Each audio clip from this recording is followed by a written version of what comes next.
Gloria al Señor. Estábamos conversando Ángel y yo hoy. Me dice, ¿será que yo me puedo sentar ahí? Yo le dije, yo sé que te vas a sentar, pero no te vas a quedar sentado. Tú vas a estar parado para allá y para acá. Yo no dije que me fuera a sentar, me voy a sentar. Vamos a ver cuánto duro sentado. Ajá, mis queridos hermanos.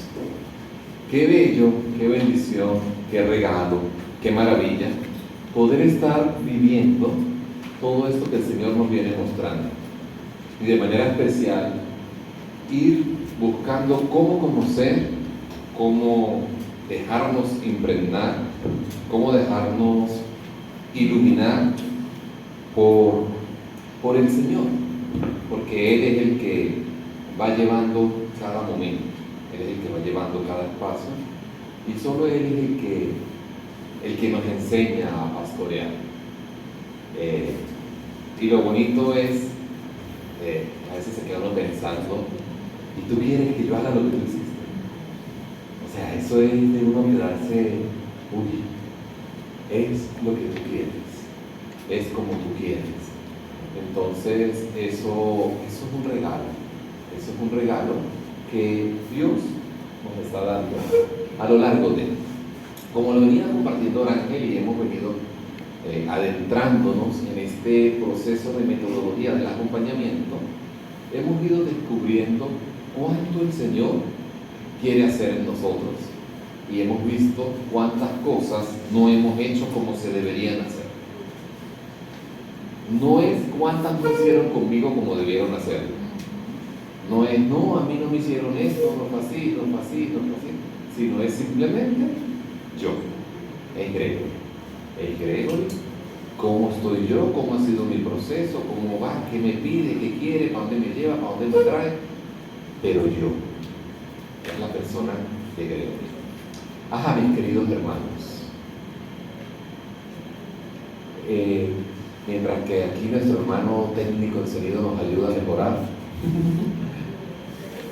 quiero pasarlo primero un poquito cómo se hablaba en el Antiguo Testamento de los pastores. ¿Cómo se hablaba de ellos? ¿Será que esto se habló, no se habló? ¿Cómo fue? Para poder comprender por qué ellos entendieron bien la visión del apostolado. Porque ellos sí pudieron dejarse descubrir, dejarse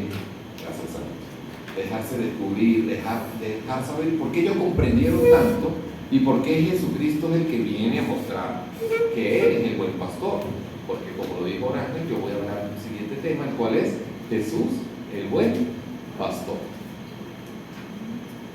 En este momento vamos a compartir sobre Jesús, el buen pastor. Entonces, en el Antiguo Testamento, en los libros históricos,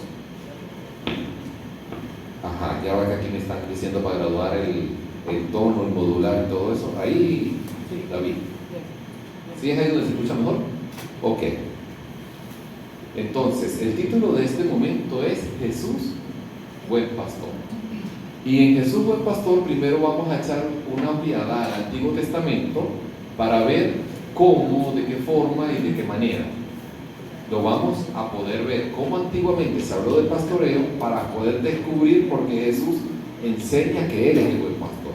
Si vemos en los libros históricos, Abel ofrecía a Dios sus mejores ovejas en sacrificio. Eso lo vemos desde el libro de Génesis capítulo 4, versículo 4. Apenas comenzamos ya a ir un ofrecimiento de esas ovejas. Pero también vemos que la vida de Jacob y Esaú se desarrollan en el cuidado de las ovejas, precisamente. Con razón Jacob, recordando su experiencia, la elevaba al plano espiritual y decía en Génesis 49, versículo 24: Dios ha sido mi pastor desde que existo hasta el presente día. Desde el Génesis vamos a ir viendo cómo la imagen del pastor es muy común. De hecho, en la época de la esclavitud en Egipto, que duró 4 siglos, Moisés cuidaba el rebaño de su suegro. O sea, vamos a ir viendo que esto del pastoreo a lo largo de todo el Antiguo Testamento fue algo muy común. que había buenos o malos pastores, pero no estaba la imagen del buen pastor. También podemos ver que al pasar los años, con David, el Señor viene, nos dice el pasaje, es un muchacho que cuidaba el rebaño de las ovejas. De hecho, recuerdan la lección de David cuando llega, el papá ni se acordaba de él, por decirlo así, porque era el menos, y le dice, epa, no hay otro. Ah, sí, él cuida ovejas. ¿Cómo alguien que cuida ovejas va a ser él que va a ser el rey? Pero es que resulta que en el plan de Dios es el pastor que conoce la oveja y no el soldado que gana la guerra. O sea, es una dimensión muy interesante ver cómo es la oveja, el pastor, el que cuida, el que acompaña, no el que hace todo, no es Gedeón, valiente guerrero, no, es el pastor, es el que conoce, es el que se acerca, es el que viene. Pero no solamente eso, en Miqueas vemos que el Señor dice, yo reuniré a la oveja coja, reuniré a la descarriada y a la que han maltratado. También vemos en el libro Primera de Reyes, he visto todo Israel en desbandada por los montes como rebaño sin pastor. En Miqueas 4 del 6 al 7.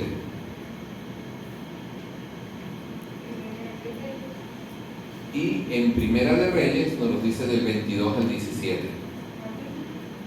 Primera de Reyes, capítulo 22, versículo 17. He visto todo Israel en desbandada por los montes, como rebaño sin pastor. Y finalmente pudiéramos centrarnos en Zacarías. Zacarías es el pastor que reúne los rebaños. Aquí hay varias citas de Zacarías. Habla del pastor que reúne el rebaño, habla del comercio que hacen los pastores y el pastor malo y el pastor bueno. Él viene a decir cómo se lucran del servicio de pastoreo, pero son malos pastores. También vendrá a concluir con una profecía mesiánica: heriré al pastor, se dispersarán las ovejas. O sea, vemos cómo todo el Antiguo Testamento, comenzando con los libros históricos, cómo está plagado de la imagen de Jesús. Y ya hoy nosotros, conociendo incluso el canto que hemos cantado y todo lo que ya vamos viendo, cómo cada una de las cosas que allá estaban, ya Jesús, ya vamos entendiendo por qué es que Jesús es el buen pastor, ¿verdad? Porque muchas cosas de las que están aquí ya sabemos qué pasó. Todo lo que estamos aquí ya automáticamente casi que lo sabemos. Pero incluso en los profetas también lo podemos ver, en Isaías 40:11. Como un pastor pastorea su rebaño, recoge en brazos a los corderitos en el seno y lleva y trata con cuidado a las paridas. O sea, como el pastor, como constantemente todos iban hablando del pastoreo, porque el pastoreo era algo muy común en la época, en todo el Antiguo Testamento. Podemos ver incluso, lo vuelve a decir Jeremías, yo estaba como cordero en manos llevado al matadero sin saber lo que venía. Y sabemos todo lo que pasa con Jesús, que es llevado como cordero al matadero. Incluso el libro del Eclesiástico habla, Dios reprende, adoctrina, enseña y guía como un pastor a su rebaño.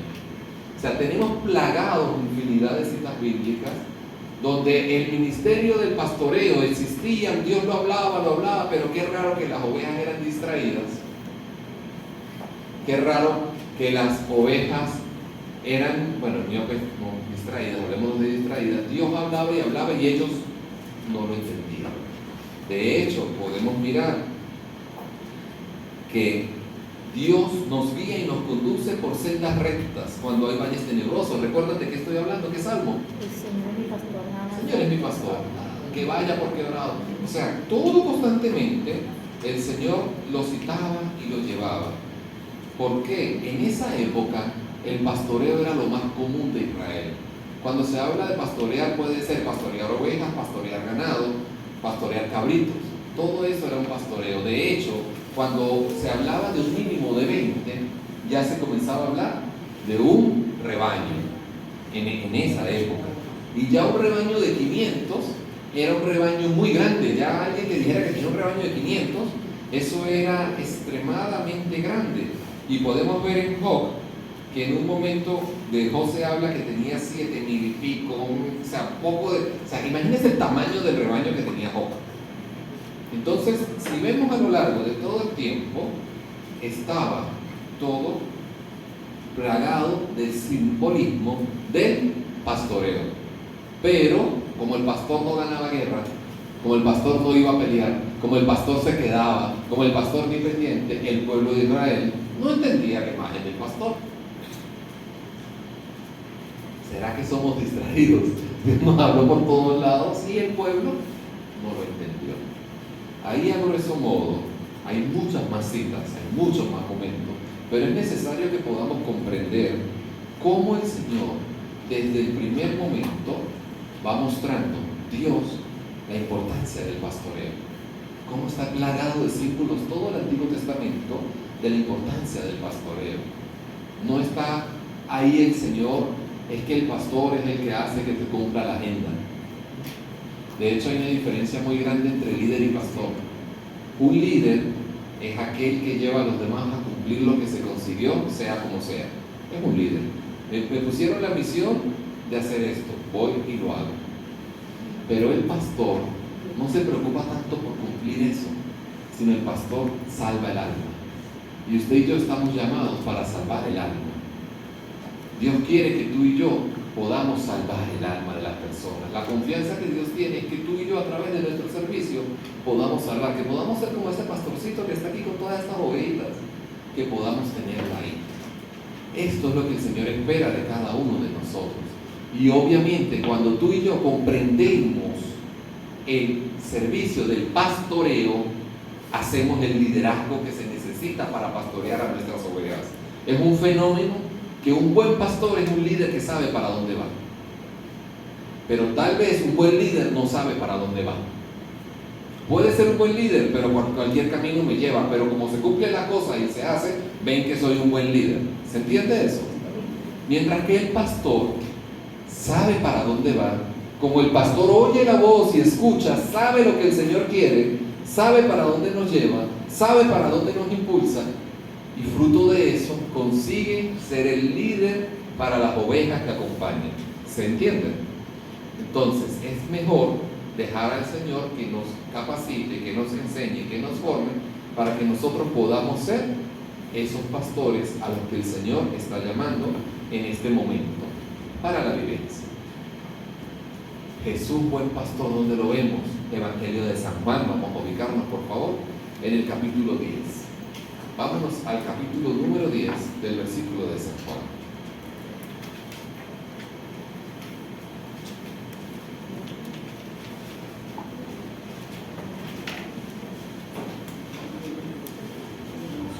Una de las cosas que tenemos que saber, mientras que van ubicando la cita bíblica, es que hay diferentes géneros literarios en el que fue escrito la Biblia.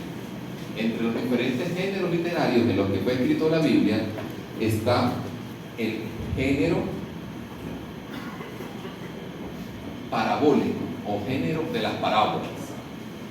Aquí el Señor está utilizando una parábola para explicar algo. ¿Qué es una parábola? Una comparación o semejanza para ayudar a entender mejor el sentido profundo de una verdad. Una parábola siempre va a ser algo para ayudar a entender mejor una verdad. Y Jesús utilizó las parábolas para enseñar, para ayudar.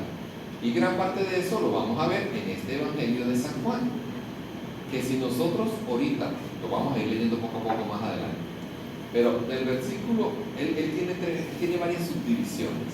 Hay una comparación que está del versículo 1 al versículo 3. Allí se habla de la puerta del corral, del pastor a quien el portero le abre y el ladrón que sube por otra parte.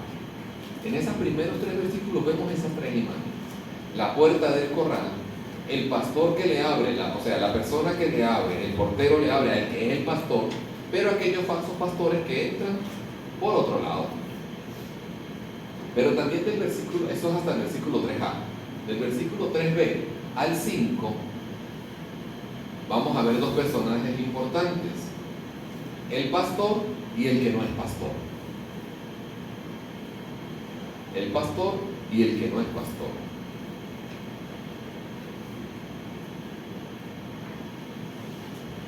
Y vemos también que ahí mismo, el versículo 3 y 4, describe las características auténticas de un pastor. Entre el versículo 3 y 4 están las características auténticas del pastor. Hermosamente, el versículo 5 describe la actitud de la oveja ante el falso pastor. Porque la oveja conoce la voz, ¿sí? Por eso es tan importante que usted y yo conozcamos la voz de quién, de Nayuris, del pastor. La primera voz que debo conocer bien es a Jesús, para poder saber si el que viene es un pastor o no es un pastor. Eso necesito ver. ¿Cómo? A ver si me están preguntando algo. Hay una afinidad tan grande, ya doy muchos centavos. Hay una afinidad muy grande, hermosa, preciosa, maravillosa,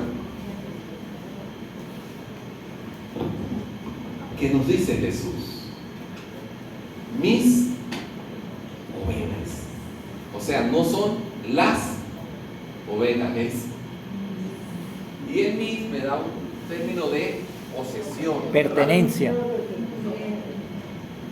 Es una pertenencia. Ustedes me pertenecen. Son mis ovejas.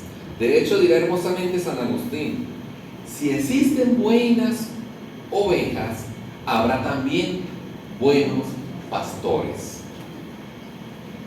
Si existen buenas ovejas, habrán buenos pastores.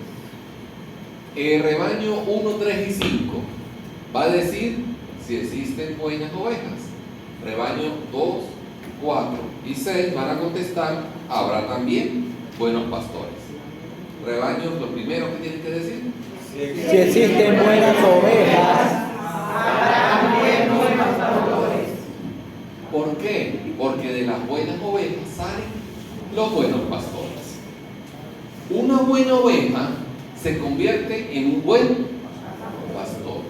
Pero lo que la hace buena no es que no se equivoque.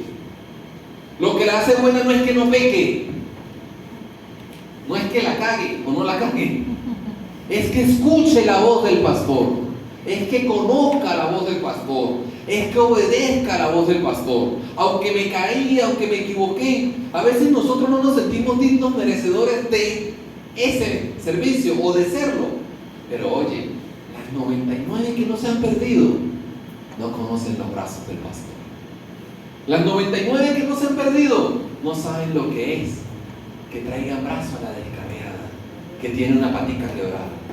Tú y yo que nos hemos descarriado, tú y yo que nos hemos equivocado, tú y yo que hemos metido la pata, que hemos tenido la patica quebrada, conocemos los brazos del pastor, porque el pastor me ha levantado y me ha curado las heridas. Entonces, nuestra cabecita, nuestro cerebro, nuestro entendimiento nos hace sentir: yo no puedo ser buena oveja porque yo me he metido la pata, yo equivoco, yo no sirvo, tiene que ser alguien que sea santo, porque a veces vemos modelos terminados. A veces es fácil ver a Melanía con 70 años de edad y 50 años en la renovación. Eran 80, perdón, son 80 años de edad. Vemos a Melanía con 80 años de edad y 60 en la renovación y decimos: yo quiero ser como Melanía. Pero no me doy cuenta de todos los errores, metidas de pata, las cosas que Melanía se arrepiente, las cosas que Melanía dice: si yo no hubiera hecho esto.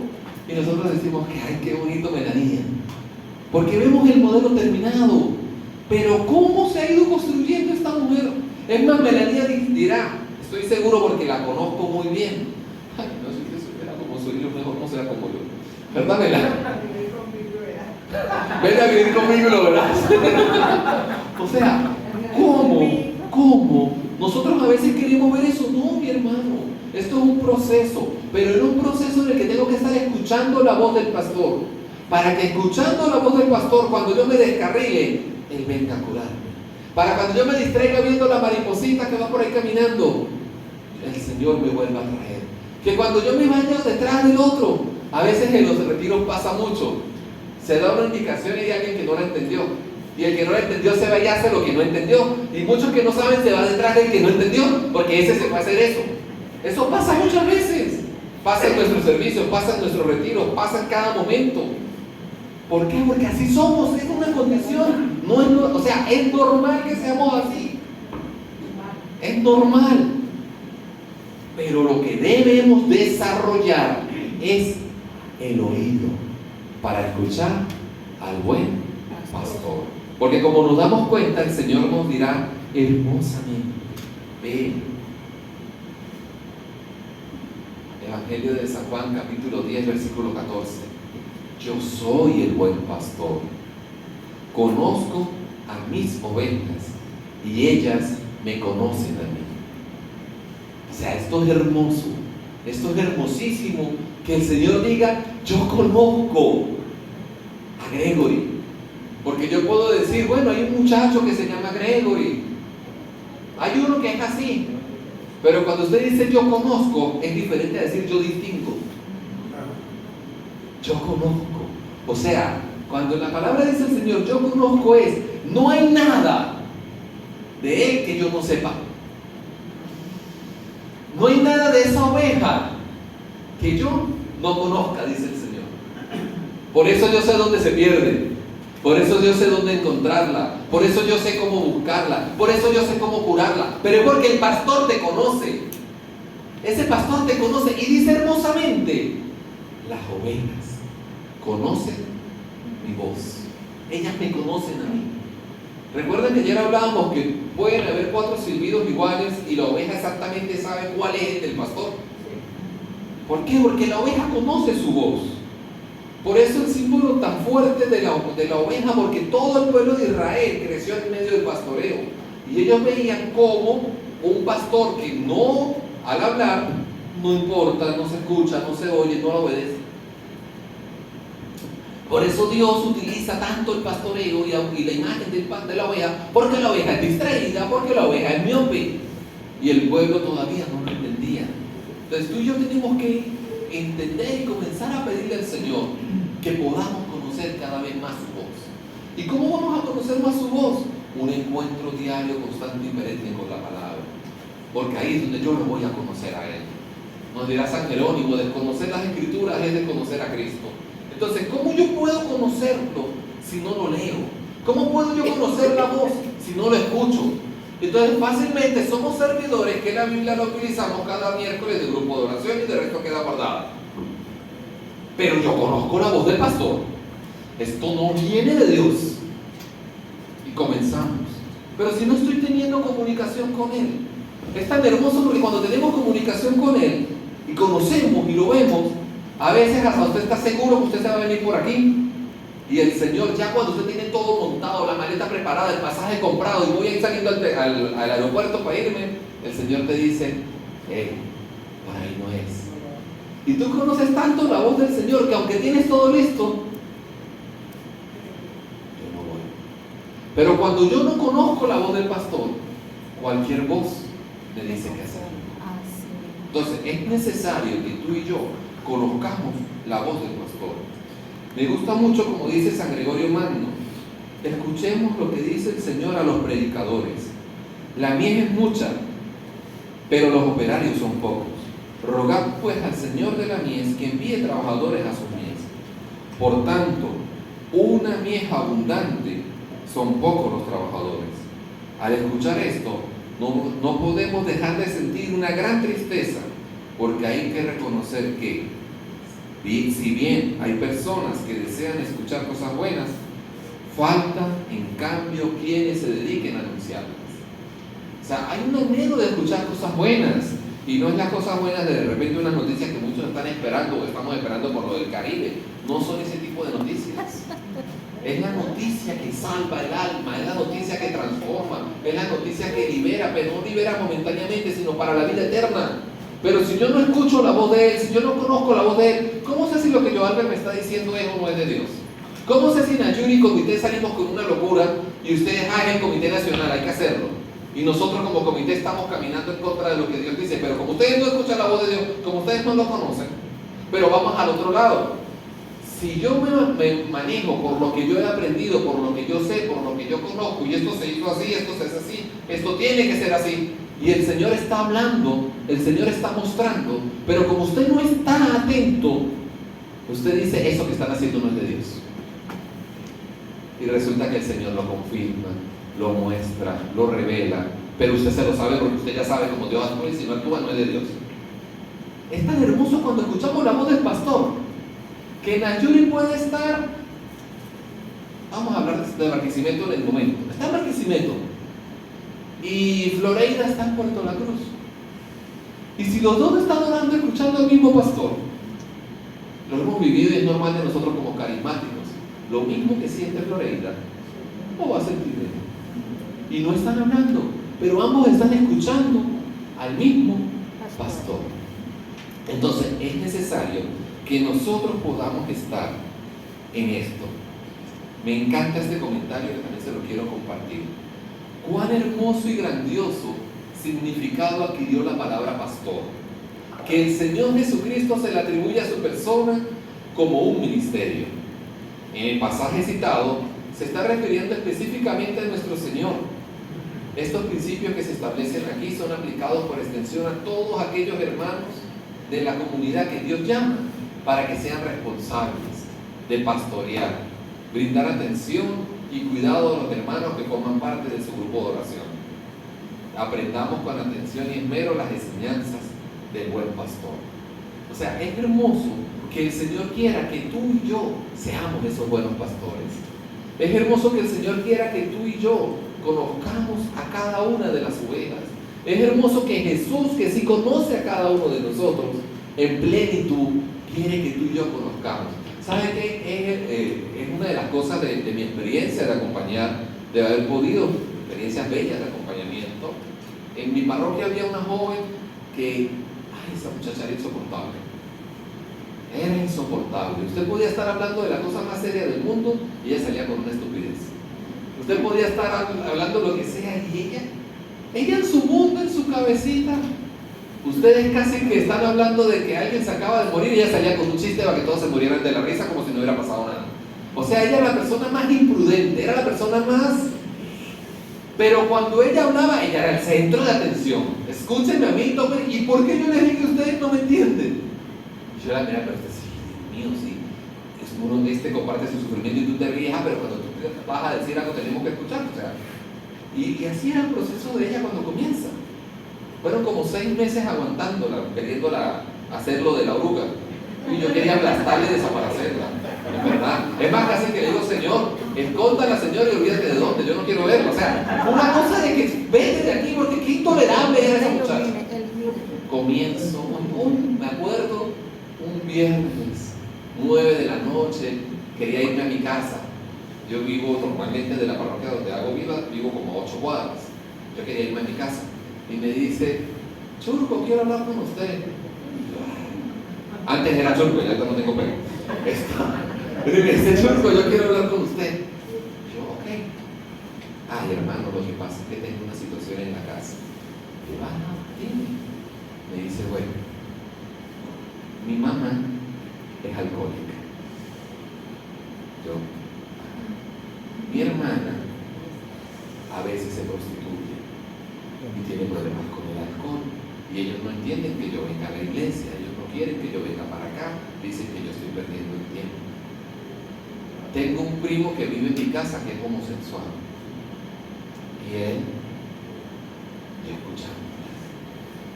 Después me dice, mi papá no vivo con él porque yo soy la hija de la moza. Bendito sea. Y empieza la hermana a contar, a decir, y yo a escucharla. Esa hermana tenía un carisma que nadie tenía. Esa niña hacía que vinieran 50 muchachos, pero ella no era capaz de pararse a predicar. Pero ella lograba traer 50 muchachos y comenzamos un proceso de acompañamiento con ella. 12 años escuchándola todos los días. 12 años de mi vida dedicado a escuchar a un grupo de 13 muchachos. Reunión todos los viernes, los lunes con ellos, de formación desde las 6 hasta las 9. Y después nos quedamos desde las 9 hasta las 11 escuchándolos a ellos. uno por uno se acercaban a mí a hablar. Después de eso, empezamos a hacer un proceso de multiplicación, que eso lo hablaremos en el tema 6, el acompañamiento, y cómo ahora ellos 12 acompañaron a 30 y pico, y cómo luego los 30 y pico acompañaron a 150, que llegó a ser el número normal de nuestro grupo de jóvenes en ese momento, y todos acompañaditos, pero todos escuchando. Llega el sacerdote en un momento a decirme que no toleraba más a esa muchacha ahí, que esa muchacha venía y no cambiaba, que esa muchacha era problemática, que esa muchacha... Padre, usted conoce la realidad de ella. El hecho de que ella venga ya es un milagro. Todo lo que ella vive otra persona, yo por eso quizás ni vengo. O sea, el hecho de todos los días encontrarme con esa realidad. Y lo peor era que ella llegaba todos los días con una alegría y una sonrisa, y cuando se quedaba... Es más, si tú ves el Instagram de ella, todas las fotos, lo que más tiene foto de ella, es una posición así. El Santísimo y ella tocando. A toda iglesia que ella va, lo que hace es tomarse una foto, ella tratando de tocar al Santísimo. Y ese es el anhelo del corazón de ella. Ahorita está en Chile, está pronto de venirse. Pero es una mujer, pongo el ejemplo de ella, podría hablar de muchos, pero es una mujer que fue intolerable, que era insoportable, pero como yo la pude conocer, la amé. Ya no la quería aplastar. Ya no la quería aplastar. Cuidado que se me vinieran a meter con ella. A ella no me la tocan. Y yo soy un pecador, como ustedes no tienen ni idea. Y si por el hecho de yo conocerla, estaba dispuesto a pelear por ella, estaba dispuesto a hacer de todo por ella, y yo en cualquier momento la voy a traicionar, porque yo me lo vivía diciendo a los muchachos, miren, no me vean tan bueno, yo los voy a traicionar, yo les voy a dar malos ejemplos, yo voy a meter la pata, yo no soy santo.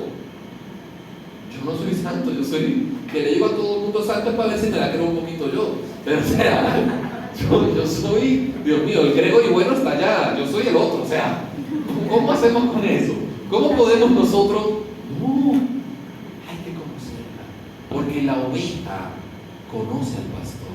Y sabe que es hermoso cuando usted comienza el proceso de acompañamiento, la oveja abre el corazón con usted. La oveja le dice a usted, una joven hermosísima de 16 años, hermano, por favor, oren por mí, porque no puedo dejar de caer en la autocomplacencia. ¿Usted sabe que una niña le diga a uno, no dejo de caer en la masturbación? Por favor, oren por mí. Y en el proceso de acompañamiento poderla ayudar, poder empezar, venga, vamos a hacer esto. Llegar a un extremo de decirle, porque ya la cosa era casi insostenible, cuando tenga ganas de hacerlo, envíame un mensaje con una carita, un sticker, lo que sea, que si yo sé que eso me llega, yo voy a dejar de hacer lo que estoy haciendo para ponerme a orar por ti para que te puedas controlar. Y empezar el proceso de tanta cercanía y afinidad, y yo como pastor sabiendo que ella está cayendo con eso, pero conociendo su lucha, vamos a servir. Un muchacho con problemas de homosexualidad, de atracción al mismo sexo, llorar en mi casa hablando conmigo, si Dios me ama tanto, ¿por qué tengo esta lucha? ¿Por qué no me sana? ¿Por qué no me libera? Y verlo llorar, bajar las lágrimas, y al otro día verlo parado predicando, porque yo sé la lucha que lleva, y aunque tiene esa lucha, vamos adelante porque usted vaya. Si eso lo puede hacer uno, que es una cagada. ¿A cuántos de ustedes yo les he defraudado y les he quedado mal? No hablemos con usted, por favor. Pero o sea, ¿cuántos errores, cuántas cosas? Y aún así uno puede llegar a tener algo bueno por esos hermanos, uno puede tener esa cercanía. ¿Cuánto más el pastor que te conoce a ti, que conoce todo de ti y que solamente te dice quiero conocerte cada día más? Porque si escuchas mi voz, porque si me escuchas a mí, jamás digas. Podrá venir lo que venga, pero no te vas a ir. ¿Y sabes qué? No te preocupes. Porque si tú te vas, yo iré por ti. Yo te busco donde estás. Pero es porque el pastor te conoce.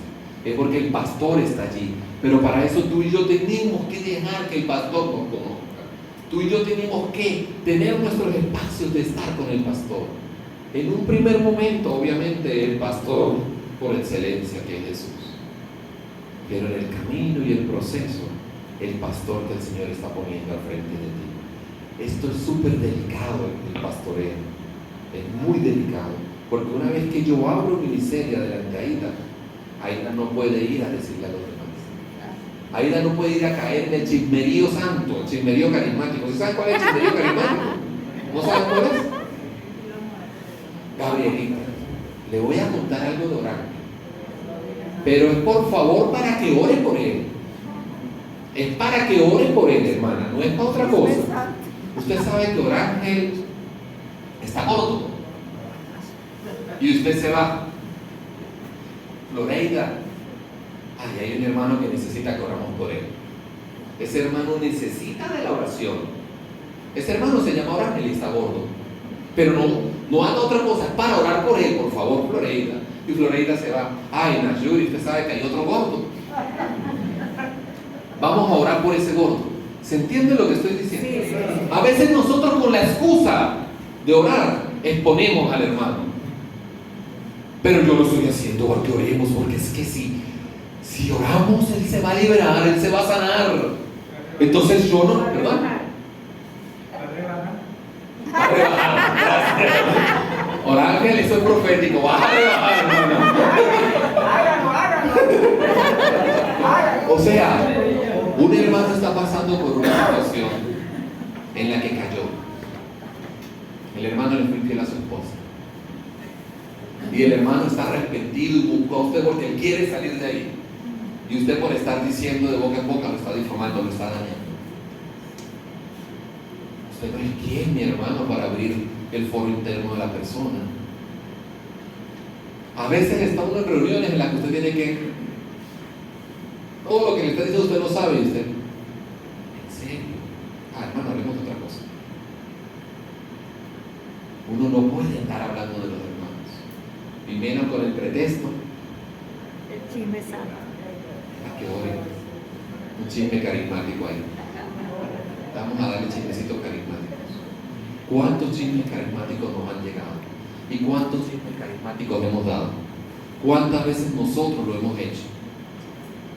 Eso es un mal pastor, porque estoy exponiendo a mi ovejita.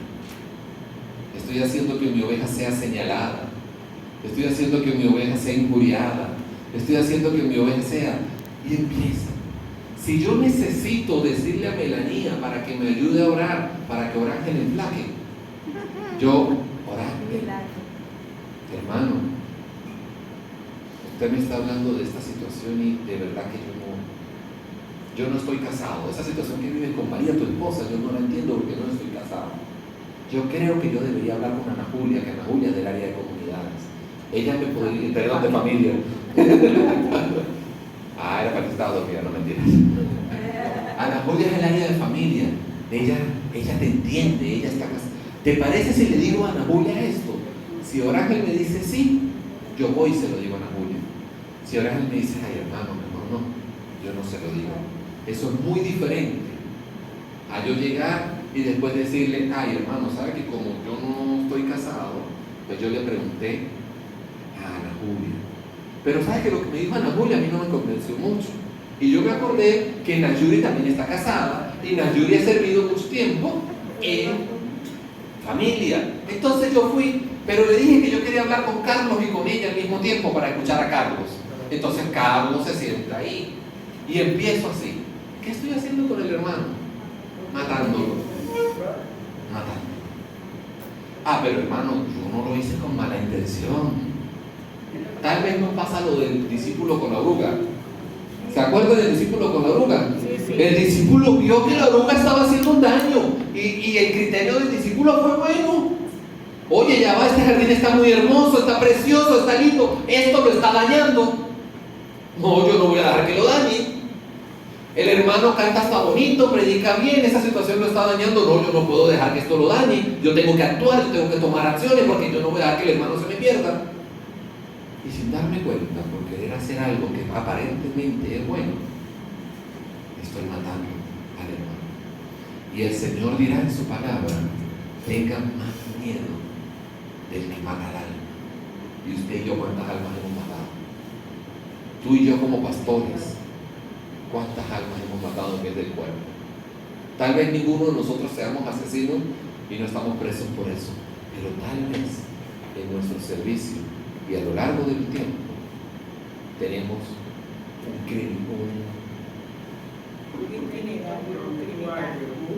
Un sicario, un prontuario. Soy un sicario, soy un asesino en serie. Soy un asesino en serie que he matado a lo largo de mi servicio más de 50 hermanos. Pero estoy cuidando. Pero ¿qué es lo que sucede? Primero, no conozco al pastor, al cual queremos conocer. No conozco a Jesús. Porque mientras más conozco a Jesús, más actúo como Él. ¿Recuerdan la actitud del amante? No el amante de la persona que está con otro, ¿no? Sino el amante del cuento. Vio lo que hizo el discípulo, ¿verdad? Se llenó de tristeza. Yo hubiera escrito el cuento, dijo, le provocó matarlo. Hubiera escrito yo ahí, me provocó matarlo. ¿Cómo va a ser eso, bruto? Se sintió mal. Pero con dulzura. Porque Él conoce cómo actúa Él. Porque Él ha estado herido. Él ha estado herido y el pastor lo ha levantado. Yo he caído y el pastor me ha llamado. Miren, yo me acuerdo en el año 2012 que se hablaba mucho de la misericordia, más o menos para esos años fue muy de moda la misericordia, el año de la misericordia y todo era misericordia. Y yo era buenísimo hablando de la misericordia. Yo me conocía, yo me sabía, yo estaba... la misericordia, pero yo no era misericordioso. Yo le enseñaba a los demás qué era la misericordia, pero yo no tenía misericordia. Así actuaba yo para arriba y para abajo. Toca a veces sacar la basura a pasear. En este momento me toca sacarla a pasear y me avergüenzo lo que digo. Ya estaba sirviendo en la iglesia, ya estaba formando jóvenes. Poquito tiempo tenía, 2 años. Y hubo una muchacha que había sido mi novia, que cuando fue mi novia, lo máximo que le llegué a tocar fue aquí encima de la rodilla. Aquí nada más así, Julia, no te escandalices. Estábamos sentados en la casa de ella, y me moví y le puse la mano aquí. Y cuando novio solamente le llegué a dar pico, ni siquiera le llegué a dar lo que llamamos un beso con lengua. Un pico. Eso fue todo. Ese fue todo lo que yo hice con ella. Nosotros terminamos, pasaron un tiempo, pasaron unos años. Eso fue más o menos 7 años atrás, quizás. Un buen día, estando ya sirviendo, siendo ya un pastor, teniendo un proceso de acompañamiento con muchachos, porque yo llego a la iglesia y en menos de 8 meses yo ya estaba acompañando. Me acompañaron como los 4 que yo llego en septiembre, en enero empezó el acompañamiento y al año y medio pasa esto. O sea, yo ya conocía lo que era el acompañamiento. Me pongo a hablar con ella un buen día y quedamos en encontrarnos para irnos al hotel directamente. O sea, imagínense, tremendo servidor, tremendo. O sea, no fue que ni siquiera salí, caí, eso es mentira, usted no cae. Uno prepara todo, pero es diferente, usted no, lo mío fue con dirán por ahí, alevosía, premeditado, con todo. Y póngale de todo y métale más. Todo. Me reúno con ella. Me fui con ella para el hotel. No les voy a decir qué pasó, pero sí pasó. Pasó. Me acuerdo que fui a confesarme. Les confieso que cuando fui a caer iba con mucha emoción y alegría por lo que iba a pasar. Les cuento que cuando estaba pasando empecé muy fino, después me sentí mal. Pero después de que pasó, me sentí una basura. Me sentí una porquería. Me sentí, ¿cómo defraudo yo hacia Dios? ¿Cómo? Para mí fue sentirme por el piso, una basura total. Y me acuerdo que voy a confesarme con un sacerdote muy amigo que ya está en los brazos del Señor, ya está allá en el cielo. Y yo comienzo a confesarle llorando. No, yo no lo maté. Confieso a confesarme llorando. Comienzo a confesarme llorando. Y en medio de que yo me confesaba llorando, en medio de que comienzo a confesarme llorando, ¿saben cómo era la cara del padre Eliseo Rojas en el manera? Estábamos sentados en la parroquia y yo era hablando con él, que a mí me bajaban y me bajaban las lágrimas, y él me miraba sonriendo. Yo estaba con el corazón roto y él era... Y yo internamente pensaba, padre, usted no está escuchando lo que yo estoy diciendo. Pero yo seguía diciéndole, no, padre, mire. Y como, papá, me faltaba parte del chisme carismático, no se lo daba completo. Ella ya se había casado. Ella ya se había casado. Y yo, padre. Y el padre, mientras yo más lloraba, el padre más se me miraba con más alegría y más sonrisa. Y decía, este padre se volvió loco.